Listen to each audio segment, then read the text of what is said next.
Two roads, one RV, and a choice every traveler faces.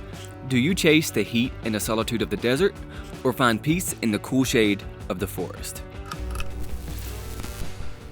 Welcome back to the channel, guys. My name is Trey, and me and my fiance have spent a good bit of time in the desertscapes of Utah and Arizona, as well as the lush forest of Oregon and Washington.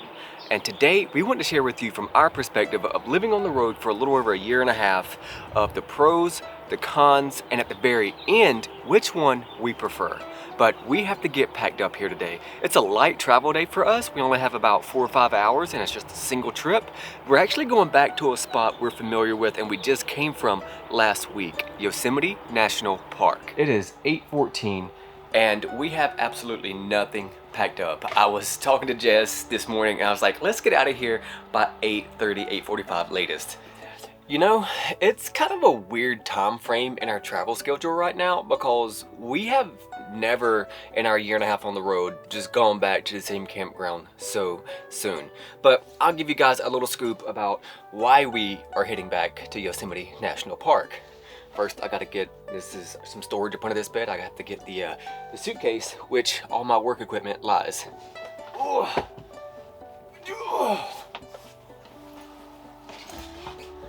So Jess has a work conference in San Francisco next week, which is why we needed to hang around in California a little longer. And we just learned that we could extend our Thousand Trails membership for an extra month for $65. So instead of staying at a campground in San Francisco for 2 weeks and paying out of pocket for that, we decided to utilize our Thousand Trails membership one last time and kind of save some money. We're essentially staying at one of the most beautiful national parks in the US for $65. Can't really beat that in my opinion. And for the past week, we have been down here at the Orange Grove RV Park, which has honestly been such a great time. I have loved being able to come back into town and, get a few things taken care of. And honestly, this RV park is beautiful. I mean, each site has orange trees here that you can pick off and eat and do whatever you want.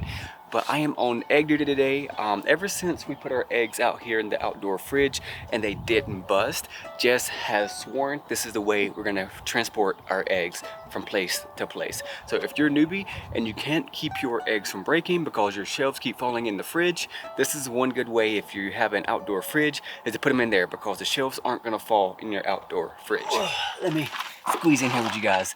So since we were in town, we decided to catch up on all the maintenance we possibly could within a week. So we got an oil change and a tire rotation for the truck, which we had a mobile service come out to the park and do that for us. And we got brand new tires for the summer season for the RV, which shout out to Galvan Tire here in Bakersfield because they came out to the park, put on the tires while we were working inside. So we didn't have to move the RV and bring it to them or anything. And I'm pretty sure that's against the park rules. So sorry, Orange Grove RV Park. If you're seeing this, just know you have an amazing RV park. We'll be back. And since we are here in Bakersfield in a deserty climate, actually, some of you guys may argue if Bakersfield would be considered a desert climate, but let's talk about what it's like to live or RV through the desert. So we'll be talking about Arizona and Utah in specific. And if you've never been there but I've always heard about the desert, just know it is immensely beautiful and your first reaction will be wanting to move there. So let's break down some pros, some cons, and some of the best times of years in our opinion to visit the desert. One of the first pros of RVing in the desert, and this is something I just mentioned, is the beauty. Places like Sedona, Monument Valley, Kaibab Paiute, anywhere in that northern Arizona or even Arizona in general, in that southern Utah area is just absolutely incredible. The sunsets and sunrises are gonna absolutely steal your heart. All right, Jess, you ready to start bringing some slides? Yes. Yes. Also, I've been watching a lot of people pack up here lately, and for some reason, I'm not sure if this is like an old technique or a new technique, but people are like hitching up to their truck first, then bringing in the slides, then packing up all their cords and sewage and all that good stuff. The way we were taught was hitching up to your truck is like the last thing you do. You bring in your slides, you go to hitch height, you bring in all your we were taught? hoses. Yeah, we were taught by the gentleman who showed us the you know who I'm talking about, the original RV guy. The second reason is it's Starlink friendly. Out in the desert, you're not gonna have to worry about any trees. And I'm not really sure where you stand on the whole Elon Musk kind of situation, if you're for him, against him. I personally don't have a dog in the say, or a say in the dog, or how do you say it? It's a say in the fight, I don't know. But if you're gonna be working on the road like we do, you're gonna need reliable internet, especially out in the middle of nowhere. And Starlink kind of owns a monopoly in the whole nomad living space. So correct me if I'm wrong, because I would love a cheaper, just as reliable alternative. So we didn't necessarily leave at 8:30, but it's finally time to hitch up and head on out. And time for our annual light check. I will say though, we did get our tail light replaced this week when we had maintenance, and ever since then, this light has been back to normal. I'm not sure if it's connected somehow, I don't know. And let's see, looking good back here. All right, looking good. Here in California, we have seen a good bit, or at least we thought we have, because California is massive. I recently learned this state is home to 9 national parks, and we've only been to 3 of them. This state is impressive. You know, Jess, I'm proud of us. We actually left 10 minutes before the checkout time. Typically, we're always like half an hour over or 15 minutes over, but we left. Good job, good job. Whoop. I'm trying to leave by 8. We said 8:30, first of all, not 8, but And what time is it now? it's only 10:50. Another pro is something I would say is all the desert campgrounds are typically better priced and they have full hookup. That's if you even plan on staying at a campground. If not, another pro is BLM lands are everywhere and they're pretty accessible in the desert. If you have your own solar setup and you don't mind taking a cowboy shower throughout the week and stuff like that to save on water, you can save a ton of money on just being on BLM lands out there. Fifth pro to RVing in the desert is you don't really have to worry about rainy weather all that much messing up your weekend getaway plans. And for example, and I will forever talk about this, in our previous video last weekend, we had some friends fly in from Charlotte, North Carolina, that we've been planning this 3-day trip for I think over 6 to 8 months, I think even up close to a year we started talking about it. All week leading up to this event, beautiful weather, but the Friday, Saturday, and Sunday of this trip, it rained and snowed and just had all kinds of unpleasant weather. And then on the Monday, when everybody left, it was back to being 70 degrees and beautiful. Now, I just think sometimes that Mother Nature has a funny sense of humor. But out in the desert, you really don't have to worry about your weekend plans getting messed up. You typically have sunny weather. It's just gonna be cold or hot, but you typically have good sunny weather. But that's about it as far as the pros in the desert, because there are some things that you have to deal with in the desert that you don't have to in the forest. So let's talk some cons with what you have to deal with in the desert. Personally, I'll never get tired of the drive up to Yosemite from the Merced side. Passing by lakes and mountain passes on the way up to Groveland will always be a core memory for me. Even the pups like all the scents the forest has to give. And we are back. We got our pass. Luckily, we found a nice site, literally right across from where we were a week ago. The benefit of being on the opposite end of the river is we get this nice clearing for the Starlink, so Jess and I do not have to panic each time our team's meeting drops mid-call. All right, while we're getting set up, I can finally talk to you guys about con number 1 of RVing in the desert, and that is the high winds. This wind in Arizona is nothing to be trifled with. This is a cold day, and it's like 45, 50 miles an hour. Oh, I'm scared.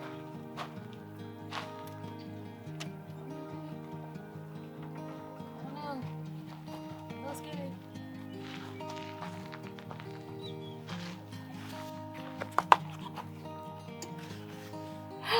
No casualties? No casualties? No casualties? Okay. No casualties.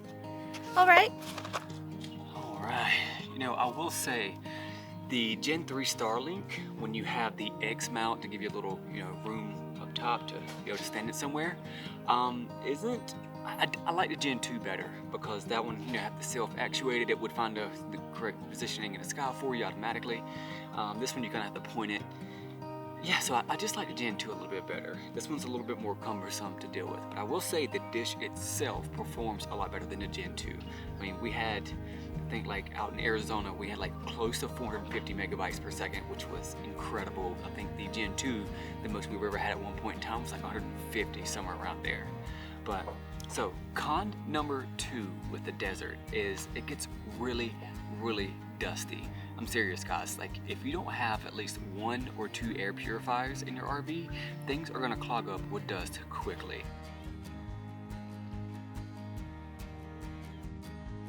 Everything is trying to poke you. If you're out hiking or mountain biking, there's cactus, there's all kinds of plants that are out there just literally trying to stab you on any given trail, on any given day. But let's be honest, it is a desert, it's kind of expected, but you don't really know, how often or like how frequent something's trying to poke you until you're on trail. And that's probably one of the biggest drawbacks I've noticed. Out taking Kenai out for a little bit of a walk, let him stretch his legs after a little bit of a travel day. And my next con for the desert, and it might not even be like a desert thing, but more of like a southwestern thing, is that it's very remote in places. So the grocery stores might be an hour, hour and a half in certain areas. So just be a little cautious of that. And you just gotta stock up like you're preparing for the apocalypse or the zombie apocalypse coming through. So you gotta stock up for like 2 weeks at a time. And that's all I really have to complain about the desert. We spent about 3 to 3.5 months last year in the desert, but I was honestly very happy to see the forest again when we hit this same exact campground this time last year in April 2024 at Yosemite Lakes. So it is time to grill out. We finally got set up, we're finally good to go, we finally got all the little nuances and kinks knocked out, and it is time to grill out on some ribs. However, the forest brings its own unique experience as well as its own set of challenges. Last year, we spent all of summer in Oregon and Washington, which was truly an incredible experience. We saw Crater Lake, Mount Rainier, Olympic, Mount Baker National Forest, along with some of the Oregon coast. By the way, the Tillamook Cheese Factory is worth a stop. Truly some great ice cream out that way. So let's start with some of the high notes of hitting the forest. Naturally shaded RV sites, which is a big deal, where you don't have to worry about the sun beating down on your RV all day during the summer. Also, you don't have to worry about the wind nearly as much as the desert, which means you are free to leave the awnings down as much as you like. If you head up north during the summer, which is sort of known as the Great RV Migration, you can usually escape the high heat that the summer desert is notoriously known for. I think the hottest it got last year when we were in Washington was right at 88 or 89 degrees in late July and early August. And some campgrounds are beside lakes and rivers that you can play in or take the paddleboard out on. Matter of fact, we just made our reservation up in Montana for the summer, which is right beside a huge lake, which is going to be so nice. Staying up in the forest is great. But there are times we do wish we were back in the desert, and here are a few reasons why we have the itch to head back to the Red Rocks. Starlink has massive issues when there's any obstruction present, aka trees. This might be a PNW specific gripe, but not all the campgrounds have full hookup up there. Most are water and electric with the dump station, or some campgrounds only have a few sites which are full hookup. This one is sort of a niche issue belonging to the northern states. Some campgrounds are seasonal and are only open in the summer because it's too cold to operate safely in the winter. Think Washington, northern Idaho, or Montana. The issue you will run into is with booking. If you're like us and like to take care of a few reservations all in one go, months in advance, you may not have the chance to do so. And bugs. Bugs are simply worse in the forest, so there's no doubt about it. And don't get me wrong, we still saw spiders and gnats out in the desert, but as soon as it warms up, the mosquitoes, biting flies, all sorts of spiders, and ticks just come alive in the forest. Last con I can think of for forests are mountain passes. I don't think we've ever come across any in the desert, but for sure in the forest you're going to run into at least 1 or 2 over your RV career. And the first one we ran into was the Teton Pass, which isn't technically considered, I guess, like a hard pass, like some of the ones out in Colorado. But this one did have my palms a little sweaty. I mean, you're going up to 12 to 13% grades for miles on end. Going up isn't necessarily a problem, it's the coming down. So you're gonna run into a few mountain passes out in the forested areas, and not so many, if any, out in the desert.